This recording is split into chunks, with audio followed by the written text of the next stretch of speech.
이거 중요한 사건 같아 보이는데요. 뭐 소문은 계속 나 있었는데 네. 이게 제대로 해결이 안 되고 결국은 이렇게 불거진 모양이네요. 네. 그 당이 참 쉽지 않아요. 아, 참 이게 당이 참 쉽지 않다라는 이야기가 이것도 또 한번 참 욕먹을 이야기인데 네. 우리나라에 뭐 정당 같은 정당이 어디 있습니까? 솔직히. 욕먹을 얘기가 아니라 사실이죠. 네. 이제 어떤 면에서 권리당원이라는 게 이제 막 시작하는 거잖아요. 예. 그래서 네. 제가 저기 조국혁신당 하시는 분들한테도 제가 누누이 말씀드렸어요. 당 만들지 마라. 그 당 아무나 하는 게 아니다. 그런 말씀을 드렸는데 민주당과 국민의힘은 어설프지만 70년, 80년을 한 뿌리가 있어요. 그리고 김대중이라는 걸출한 정치 예, 지도자를 김대중 배출하고 노무현이라는 만들고. 걸출한 정치 지도자도 네, 네. 있었고요. 그런 흐름 속에서 이게 엉성하지만 자정이 돼요. 근데 이게 분명히 이념적 뿌리와 그다음에 그 국민들 속에서의 뿌리가 없는 정당들은 쉽게 위기에 노출되고 문제를 해결해내지 못해요. 그게 현실이에요. 네. 아니 근데 조국 전 대표 지금 뭐 교육연수원장인가 이 양반이 자기 이름을 딴 정당이고 그다음에 그전에 법학자였잖아요. 또 제가 네네. 기억하는 이력 중에 하나는 국가인권위원회 비상임위원도 했었어요. 네네. 3년 동안. 그럼 인권에 대해서 어느 정도 알고 있고 또 진보적 법학자로 뭐 활동했으니까. 근데 지금 강미정 대변인 저 말에 따르면 8.15 때 석방대 나온 다음에도 한마디도 안 했고 그전에도 한마디도 안 했다는 거예요. 이건 되게 실망스러운데요. 새빙선 같은 좀 왼쪽에 있겠다는 정당은 이런 문제에 대해서 민감해야 되는데. 그렇죠. 특히 이제 조국 대표가 이제 사회권 이야기를 네, 많이 하시더라고요. 하죠. 네. 사회권이라는 게 이런 평등에 기초한 이야기거든요. 그리고 이른바 인권이라는 그 사회적 가치를 존중하겠다는 뜻인데 그런 부분에서 미흡하지 않았나라는 생각이 들고요. 사실 이 조국혁신당이라는 이름도 선거 때는 이제 표를 받아야 되니까 어쩔 수 없지만 끝나고 난 뒤에서는 좀 사람 이름은 빼는 게 좀 좋지 않았나 이런 생각도 들어요. 아니 그러니까 전 조국 전 장관 조국 전 대표, 조국 씨, 조국 전 교수 다 좋은데 하여튼 이 사람이 좀 기본적으로 리더십을 발휘해야 될 것 같은 또 하나는요. 그거 뭐 이 당 얘기를 자꾸 하고 싶지는 않은데 지금 당권파와 비당권파가 정확히 6대6으로 갈려가지고 거기도 당권파가 있고 최근에 어떤 의원이 이제 당권파에서 비당권파로 넘어가서 드디어 6대6이 됐다. 그래서 뭐 싸운다는데 밖에서 볼 때는 좀 죄송합니다만 유치한 거 아닌가요?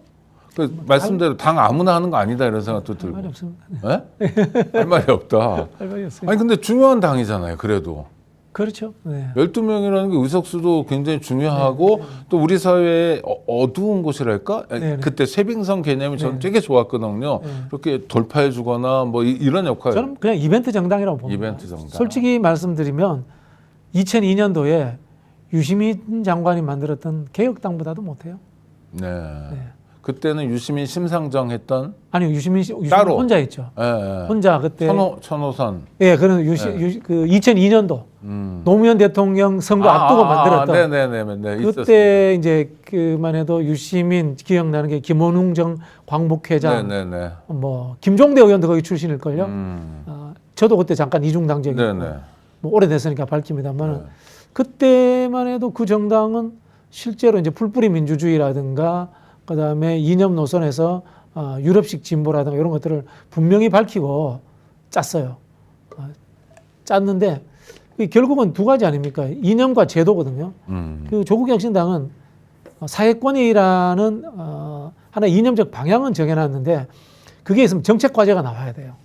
몇 대 정책 과제 이렇게 해서 이런 게 있는데 그런 부분들도 없고 쉽게 말하면 이런 거예요. 집권할지 안 할지 모르겠지만 조국혁신당이 집권하면 이런 나라가 되겠구나라고 우리 국민들이 보기에 머릿속에 모습이 그려져야 돼요. 그렇죠. 그런 게 없어요. 그럼 뭐, 정당이 아니라는 거예요. 노동 존중이든 그렇죠, 뭐, 그렇죠. 뭐 농어민, 뭐 기층 민중이든 뭐가 있어요. 그렇죠. 신장식 의원이나 보면 그런 이야기예요.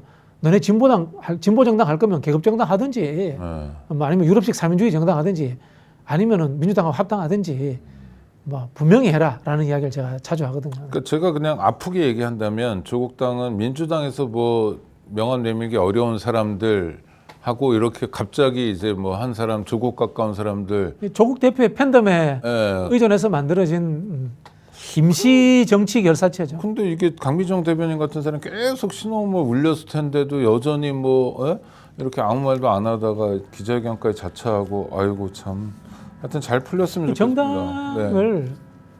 정당이 정치 결사체라는 걸 잊어버리면 안 돼요. 우리 헌법 8조 2항에 정당은 민주적으로 운영돼야 된다고 나오잖아요. 네. 근데 그 앞에 정치 결사체가 나와요. 이게 무슨 뜻인지 아세요? 정당은 때로는 비민주적일 수도 있다는 뜻을 내포하고 있어요. 왜 그런가 하면 결사체이기 때문에. 네. 그래서 어떤 정치학자들은 이런 이야기를 해요. 정당 민주주의라는 것은 정당 내부의 민주주의보다 정당 간 민주주의가 더 중요할 수도 있다. 다당제, 다양한 정당이 존재할 수 있도록 하는 민주주의가 더 중요할 수 있다라는 이야기를 하기도 하거든요. 네, 그만큼 이 정당이 결사체라는 것이 중요하다는 이야기를 하는데요. 그 이야기는 지금 우리가 하고 있는 당원 민주주의가 어떻게 가야 되는지도 중요하다는 거예요.